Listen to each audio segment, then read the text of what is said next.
Welcome back. I'm Austin. I'm Duncan. And I'm Bryce. On the mind this week is the congressional race. We're going to start with the U.S. Senate race in Illinois. We're talking about Mark Kirk versus Tammy Duckworth. Old Republican versus Democrat, as usual. Duncan, you have a special distaste for Duckworth. I wouldn't say a special distaste, but just the normal degree of distaste that I have for people who are, very in favor of larger government, increased government spending, that sort of thing. For those of you who may not be in Illinois, if you're listening to this, in Illinois, we've had a big problem with very bloated government that's been driven on by specifically one of our state legislators, Mike Madigan, who has been in office for, I believe, about the last 40 years, almost consistently. This is something that's actually really damaged our state in a lot of ways, especially fiscally. And I think that Duckworth sort of epitomizes that at this point. So, yeah, I am definitely against her. All right. And I actually don't know too much about Mark Kirk. Anything you want to tell me about him? He's not as libertarian as I would like, certainly. He is definitely an old school Republican. But he is a relative moderate. He's sort of the moderate type of Republican that you had back in the 1980s, 1990s. He is not one of the newer branch of neoconservatives or the, certainly the Trumpites who have recently largely taken over the Republican Party. So I think in comparison to most Republicans, he's a moderate who's willing to compromise and willing to work with, the nation's mood as he finds it. That's actually a good point. Personally, I don't think Bryce and I know too much about this race. I know a little bit. I know more about the representative race. That's how I should put this. I haven't seen Kirk and Duckworth debate at all. Unfortunately, they had one debate. I really wanted them to debate policy. They didn't. Unfortunately, it was a lot like the presidential debates, a lot of back and forth insults. Kirk did make one statement that was deemed by many to be very racially insensitive. It was definitely a gaffe on his part, but very little policy got discussed at all during that debate. Wow, that's sad because the debate I watched between Rodriguez and Lahood, they actually sounded as if they were talking policy the entire time. Yeah, I'm not going to lie. The debate between Mark Kirk and Tammy Duckworth, it certainly didn't improve my opinion of Tammy Duckworth any, but it did definitely make me quite disappointed in Mark Kirk, who's a candidate I've supported for some time, actually since he became the senator from Illinois. All right, If I can, please do. From what I know about the candidates, one, Kirk seems like a pretty solid candidate, as Duncan described. Not the best, but certainly in no respects a Hillary or Trump.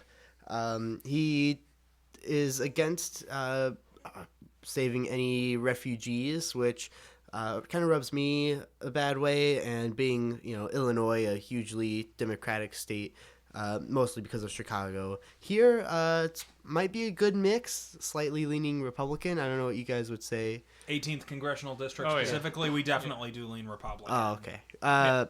Anyway, Duckworth, in my opinion, she seems to be very much Democrat for the sake of being Democrat. I don't know. I don't see much substance in her when I've seen her speak on TV or read anything about her. I really don't think she cares about the people. I think she's really just a politician. If that's worth anything to you guys, I'm out of things to say. We can move on unless you have. No, absolutely. I from what I've seen, it's just kind of run-of-the-mill Democrat. I guess one thing I would kind of like to say, and this isn't really against Tammy Duckworth because this isn't her fault. She was injured during the Iraq War. Specifically, she lost both of her legs in a very tragic helicopter crash. Mm-hmm. I have noticed that a lot of people have sort of gravitated to her more or less because of that. Not because they really agree with her policies, not because they particularly support her as a candidate, but because, as what I've sort of brought up here before, what I call the cult of the American military, where anyone who has served in the military, which let's not forget that Mark Kirk is also a military veteran. I know that. Yeah. What branch? I want to say he was Army, but I will not with 100% go with that. But anyway, the point I'm trying to make here is people have been really gravitating to her because, again, she was very tragically injured in a military accident. Mm-hmm. And as much as I do sympathize with that on a personal level, obviously, that's a huge part of what makes her who she is. At the same time, that really has very little to do with her policies and her proposals.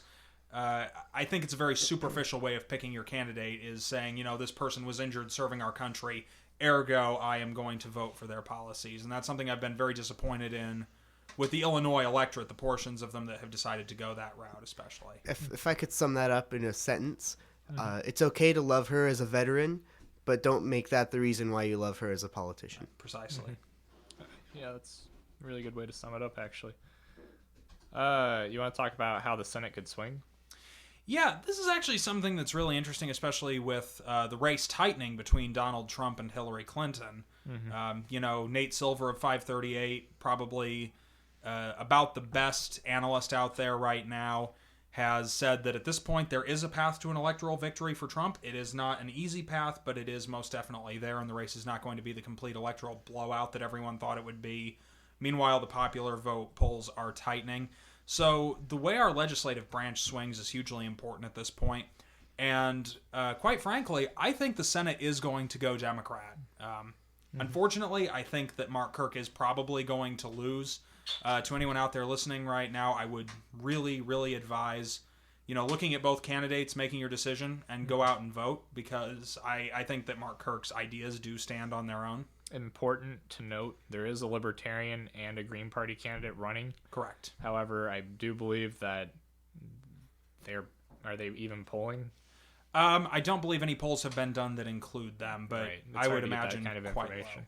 And as much as I would love to see a Libertarian senator from Illinois, politics is the art of the practical, so personally I'm voting for Mark Kirk because I think he's done a fairly good job during his first term as senator.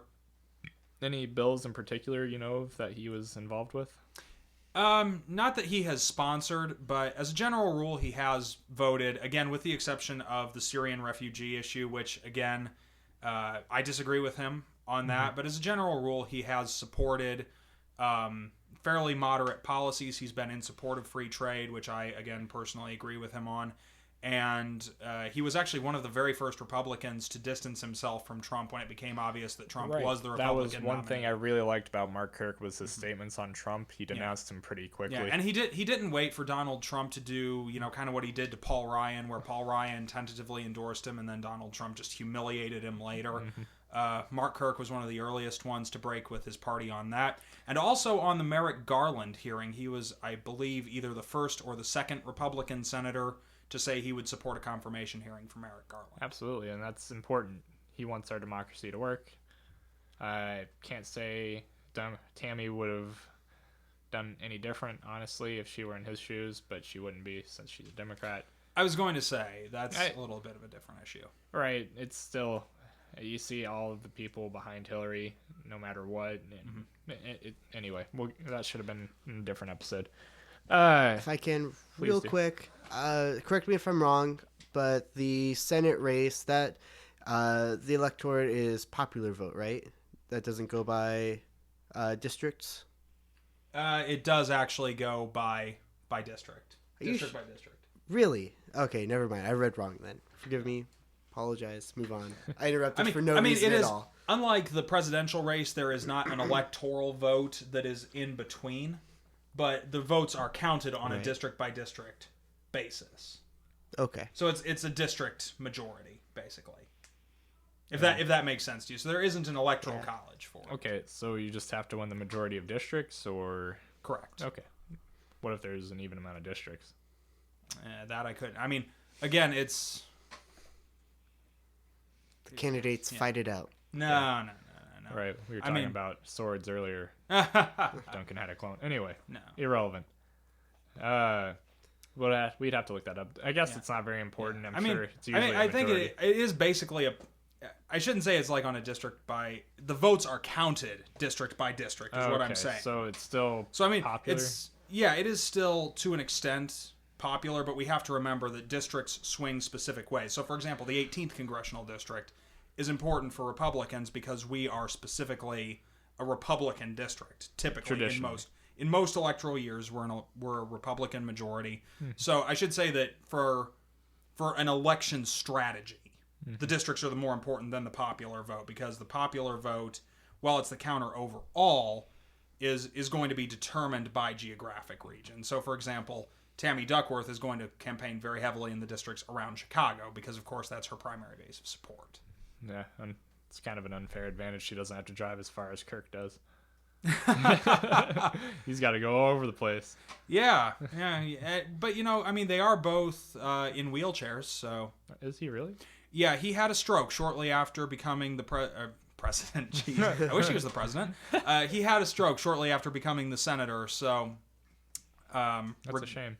Yeah, it really is. He's recovered fairly well from it, That's but good. as I understand, he does still have impaired mobility.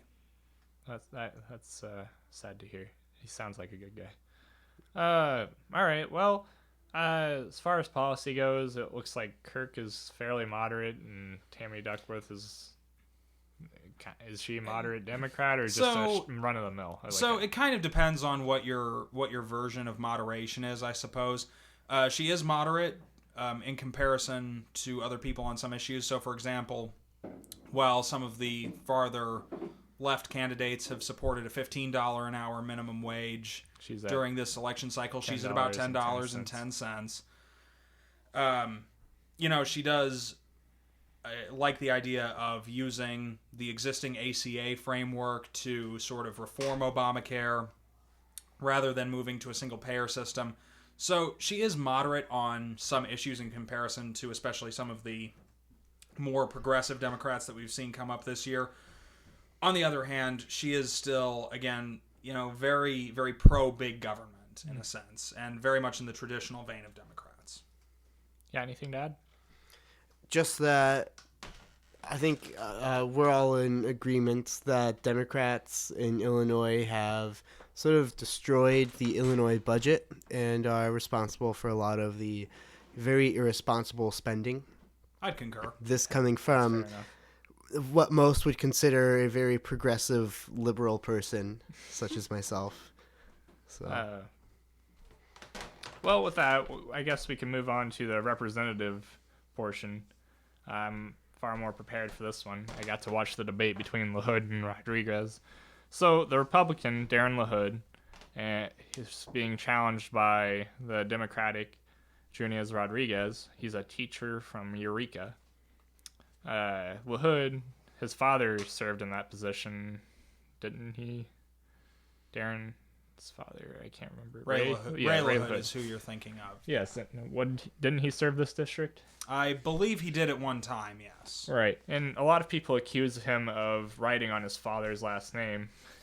But I watched the debate, and he had very solid ideas on free trade. The Lahoods are kind of an interesting group of people, and again, this is very specific to people who live in the Peoria area.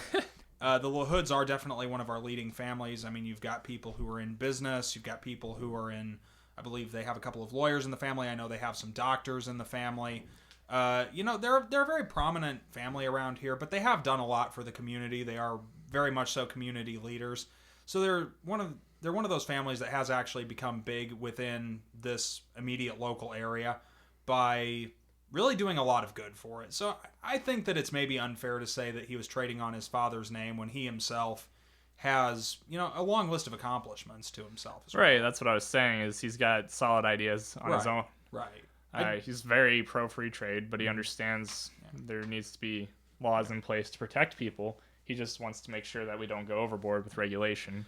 I do have some reservations about him on the social front. He is more conservative-leaning than I'm usually comfortable with in the He definitely appeals to the religious portion. He's not a religious zealot by any stretch of the imagination, but he does hold, more typically conservative views on that sort of thing. I don't necessarily agree with him on, actually I don't agree with him at all on most of that, but, again, we're sort of talking about an individual congressman.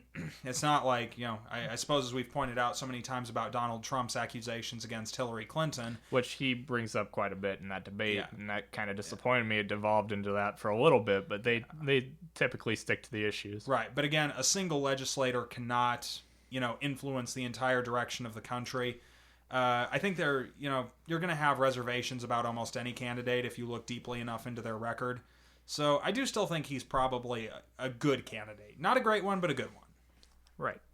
I will say that I did enjoy watching Rodriguez point out some of the hypocrisy of him endorsing Trump, I believe it was. I don't know if he ever went back on that. I didn't not check. insofar as I am aware. Right, and that's extremely disappointing, especially since the Republican counterpart in the Senate did. It just seems awfully strange to me. Yeah, and as a House Republican, I think he's probably going to come to kind of regret that. Trump has, amazingly, usually the paradigm is you work against the other party when you're running for president because you want a friendly legislature, of course. In Trump's case, he's rather bizarrely worked against his own party, which is an interesting tactic, I suppose. He's hoping that his everything's rigged statement will just make him look like he has no blame. Right, exactly. I still extremely disappointed in that. I think Rodriguez definitely has him there. It's not like Rodriguez is extremely different. He more liberal for sure, but still had decent ideas about free trade. I don't believe I heard much about him talking about Obamacare. I would have liked to have heard more about that. And that's an issue that really is going to come to a head soon, and I'm actually a little disappointed that so few people, I should say, have been addressing that with regards to specific plans. For those of you who don't know, basically with this open enrollment period, if enough people, specifically enough healthy young people who are not typically in the demographic that really needs health insurance or is perceived to need health insurance, if enough of those do not register for health insurance in the marketplace, there is a very good chance that the ACA is going to effectively die of natural causes. It's going to cease to function as it has been. Yeah, anything, Bryce? No, Okay. just that I'm disappointed that there isn't a candidate that is anti-free trade or pro-fair trade, as we like to call it, like I am. But that's all I have to add. I promise you, one day you two will be able to have a debate about that. I don't think it'll be very fruitful. Right, the unfortunately. circles that you generally like to run. I think it just boils down to which party do you want to have a majority in Congress between these two. Nothing struck me as out of the ordinary with either of them. No, I mean, these are two very run-of-the-mill, very ordinary candidates, which in an interesting way is kind of refreshing during this electoral cycle. Strange. Two good candidates, there's a good argument for either one. Mm-hmm. Yeah, I just think there's more of an electorate for Lahood here. I would think so, given the general leanings of the 18th Congressional District. Mm-hmm. That's about all I've got for the two representatives. Do you want to talk about the House of Representatives as a whole? They're pretty conservative right now. They are. Like I said earlier, I think the Senate really might flip. We do have an instance where I think Duckworth is probably going to win if the election were held today, I would think she would win. Pat Toomey in Pennsylvania, who is a Republican senator, is almost certainly going to lose his seat. I'm hoping Rand Paul hangs on to his in Kentucky. From what I've seen, it's pretty likely that he will. Just sort of personal selfishness there. I want him to continue to be in the political sphere. I wish he would stop with all the religious as do I connotations in all of his work. And I understand a lot of people are going to disagree with me on that. It has almost no room in politics. Right. You shouldn't legislate against religion. You shouldn't legislate for unless it's to protect it. But in any event, the House, I think that people are being a little bit alarmist when they think that the House is going to flip in this election. My bigger concern would be that there would be a reduction in the degree to which it is Republican majority in this election, and then a shift toward a very slight Democratic majority at the midterm election is, I think, a much more realistic circumstance for the House flipping in the next 2 years. You got anything, Bryce? Anything about the direction you wish the House would take? I just wish we could all work together and You're compromise. asking too much. Far too much from our system of Doing government. this. I suggest voting independent and third party. If not, excuse me, for policy, then just so that we can get some compromise on board. The duopoly has ruled over us for far too long, and it's time for, like I said, for us just to work together in peace and harmony. Why can't we be friends? Why can't we be friends? We really did that. All right. Do you want to get into the Illinois state? Just brief rundown. I don't think so. No, I think we're probably okay without that one. I Right. think that's probably Kind of stretching disappointed us a in little far. Illinois. How else can we stall while our sound guy is away? You weren't supposed to mention that. Oh well. Well, if that's all that's on the mind, I guess we'll wrap it up. Okay. All right. Well, have a nice night. Bye.